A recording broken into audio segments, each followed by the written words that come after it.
Hi friends, PSR creation YouTube channel subscribe చేయండి, like చేయండి. తిరుపతి మీ ఆటో లోకల్ టెంపుల్ ఏమైనా కావాలంటే నెంబర్కి కాల్ చేయండి. Okay bye friends. అందరూ వచ్చేసి మనం వెహికల్స్లో పోతూ ఉంటాం కదా, వెహికల్లో బైక్లో హెల్మెట్ మాత్రం ధరించండి. హెల్మెట్ ఎందుకంటే సేపు మనకి ప్రాణాన్ని కాపాడుతుంది. ఏదైనా యాక్సిడెంట్ అయినా కానీ అది అందరికీ తెలిసిన విషయం, నేను చెప్పాల్సిన అవసరం లేదు. మళ్ళీ చెప్తున్నాడు అని నేను అనుకోవచ్చు, కానీ నేను ఒక ఆటో డ్రైవర్గా నేను చెప్తున్నాను. ఏంటంటే మీరు తమాషగా తీసుకోబాకండి. హెల్మెట్ అనేది పెట్టుకోండి. హెల్మెట్ పెట్టుకున్న తర్వాతే మీరు డ్రైవింగ్ అనేది చేయండి.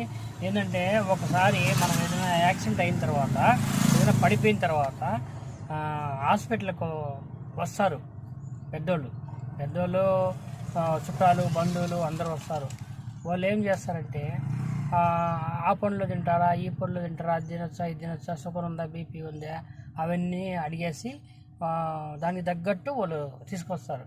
కానీ మనీ రూపంలో అయితే ఎవరు సహాయం చేయరు. Okay bye friends. ఇప్పుడు ఏంటంటే మనీ రూపం అడిగి చూడండి. మీరు ఎవరైనా తమ్ముడు కావచ్చు, చిన్నాయన కావచ్చు, పెద్దనాయన కావచ్చు, ఆడ మేనత్త కావచ్చు, అక్క కావచ్చు, ఎవరైనా సరే మీరు అడిగిన మనిషి పక్క మనిషిని అడగందే నేను చెప్పలేరు అనేసి చెప్తారు. సరేనా? ఇప్పుడు పడిన తర్వాత, దెబ్బ తగిలిన తర్వాత అయ్యో పాపం అన్నా కానీ ఎవరు చూడరు ఈ రోజుల్లో. అందుకోసం మీరు హెల్మెట్ ధరించండి.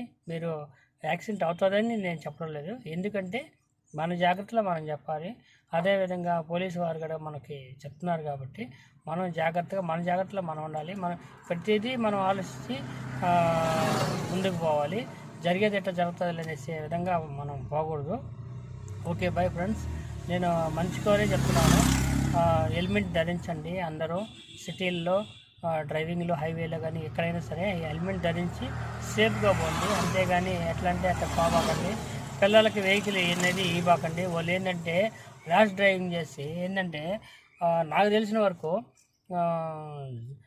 వీళ్ళు పడేది కాకుండా పక్కన వాళ్ళు కూడా తోసేసి వెళ్ళిపోతారు. అర్థమైందా? అందుకోసం ఎటువంటి పరిస్థితుల్లో కూడా మీరు చిన్నపిల్లలకి వెహికల్ అనేది ఇవ్వకండి. నాకు తెలిసిన వరకు ట్రాఫిక్లో చూస్తూ ఉంటాం కదా, ఫాస్ట్గా ముందుకు వెళ్ళాలని చూస్తారు కానీ పోలేరు. కానీ స్పీడ్ బ్రేకర్ వల్ల ఏదైనా సందర్భం ఏదైనా జరిగిందనుకో, కాలో చెయ్యో ఏదో ఒక ప్రాబ్లం జరిగిందనుకో, అప్పుడు ఎవడు రాడు. అయ్యా అన్నా రారు, అమ్మ అన్నా రారు.